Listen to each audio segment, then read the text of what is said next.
Okay, let's jump right in. Today, we're unpacking a story that absolutely took over international headlines recently. It's a massive administrative failure that literally turned millions of lives upside down. But before we get totally bogged down in the mechanics of exam protocols, paper leaks, and testing agencies, we really need to pause for a second. We have to look past the institutional chaos to understand the profound, tragic human cost of the NEET exam leak in India. This isn't just an explanator about a compromised test, It's really a story about shattered dreams. I want to ground our whole understanding of this situation right here. Just listen to these heartbreaking words from Rajesh Kumar. Rajesh is an illiterate laborer who lives in a tin roof shed in Rajasthan. He literally sold his ancestral land and drained every penny of his life savings, spending over $5,000 on coaching, just so his 21-year-old son Pradeep could have a shot at passing this medical entrance exam. And you know what? Pradeep did it. He scored well over the 650 marks he needed to secure a public medical seat. He walked out of that exam, hugged his dad, and told him he was finally going to be a doctor. But when the exam was suddenly voided because of leaks, the despair was just too much. Pradeep took his own life, leaving a grieving father holding chemistry books he can't even read. And the hardest part to process is that Pradeep was not the only one. This brings us to a frankly devastating statistic: 12.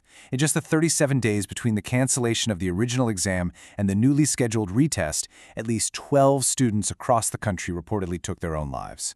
We're talking about brilliant young minds from Tamil Nadu to Maharashtra to Delhi, all completely crushed under the weight of a system that just pulled the rug right out from under them. Section 1. The high stakes of NEET. The impossible math of medical admissions. To actually wrap our heads around why canceling one single test could trigger such immense tragedy, we really have to look at the math of the National Eligibility Cum Entrance Test, or NEET, and honestly, it is terrifying. You've got nearly 2.3 million applicants fighting tooth and nail for fewer than 130,000 available seats. Millions of students are sacrificing years of their youth, battling for just a tiny fraction of a percent of the available spots. The odds are inherently crushing before they even pick up a pencil to answer the first question.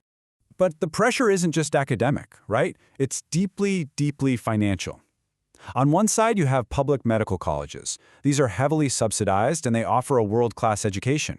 On the other side, you have private medical colleges, which can cost around 10 million rupees, or roughly 100,000 US dollars. Think about that. For a laborer like Rajesh Kumar, $100,000 might as well be $1 billion. Poor and middle-class families absolutely have to secure a public seat because the private alternative is completely out of the question. For them, there is no plan B. Which leads us directly to the unbearable social and financial burden these teenagers are carrying on their shoulders. I'm sorry, Mom and Dad. I've ruined everything. Those were the final words left in a note by a 20-year-old aspirant from Nagpur.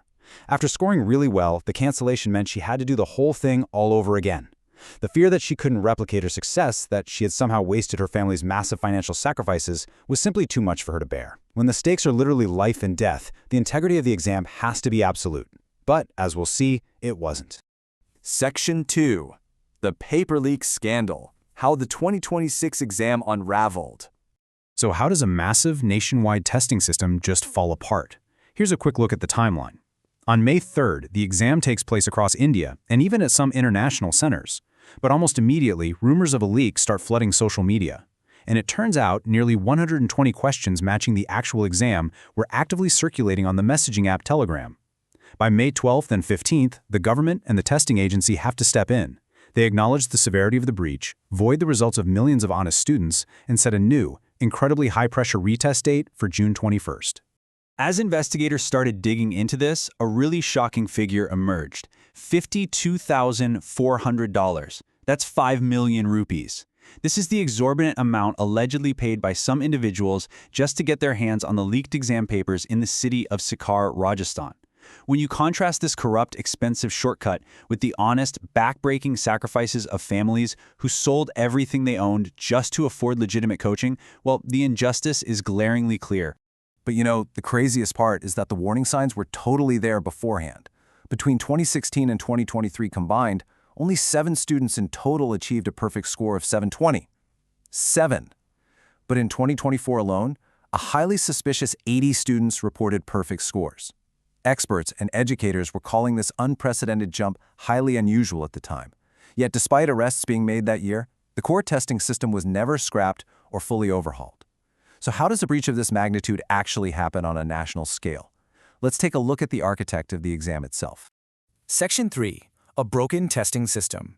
The fragility of the NTA. The National Testing Agency, or NTA, is the body responsible for over 20 major central examinations. They handle more than 6 million aspirants every single year. Yet official records show they operate with what is basically a tiny skeleton crew. We're talking just 22 deputy employees, 38 contractual staff, and 138 outsourced workers. You have an agency relying incredibly heavily on temporary and outsourced labor to manage the futures of millions of students.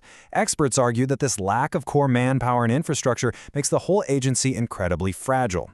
And because of that fragility, the actual physical path of the exam paper is highly vulnerable. It's like a giant puzzle with too many weak links.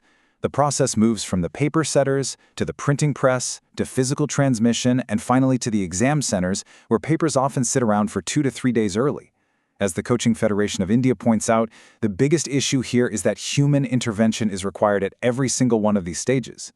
Every hand that touches the paper is a potential point of leakage, especially when accountability is watered down by using so many outsourced systems. Now, to give you the full picture impartially, the NTA isn't denying these vulnerabilities. Abhishek Singh, the director of the NTA, acknowledged the systemic flaws directly. He stated, "There are gaps in the system and we are working to plug them." He promised much stronger security measures and greater transparency for the upcoming retests. Though honestly, for a lot of students whose confidence is already completely shattered, those promises probably offer very little immediate comfort. Naturally, a crisis like this doesn't just quietly fade away. It's triggered an immense national uproar that is shaking the political and social foundations of the country's education system. Section 4. Demands for justice. The aftermath and calls for reform. As you can imagine, the aftermath of this has been massive and coming from all sides. We've seen thousands of disillusioned students protesting in the streets. We've seen students like Harsh Dubey, who missed a medical seat by just a few points and blames the leaks, taking petitions all the way to the Supreme Court demanding foolproof security. And on the political side, we're seeing state governments like Karnataka and Tamil Nadu pushing back incredibly hard. They are demanding the complete abolition of NEET altogether, in favor of allowing states to conduct their own localized medical admissions. The debate over who should ultimately control the future of medical testing is hotter than ever right now. But even as we impartially review all this administrative and political fallout, we really have to return to where we started, to the families. This is Anak Mishra. His son Ritik took his life after the exam was canceled, and he leaves us with a truly haunting perspective. He says people may call this a suicide, but for us, this is a systemic killing caused by negligence and failure. For the parents left behind in the wake of this mess, this wasn't a failure of their children's resilience. It was a profound failure of the very institutions designed to protect their hard work. Which leaves us with a deeply provocative question to end on today. As the government scrambles to plug the leaks and tighten up their security, we have to ask ourselves, can a broken administrative system truly be fixed before more lives are lost? Or, when millions of students are fighting for a fraction of a percent of a chance to escape poverty, is the crushing pressure of the test itself the real tragedy? Definitely something to think about. Thank you for joining me to explore the realities behind the headlines.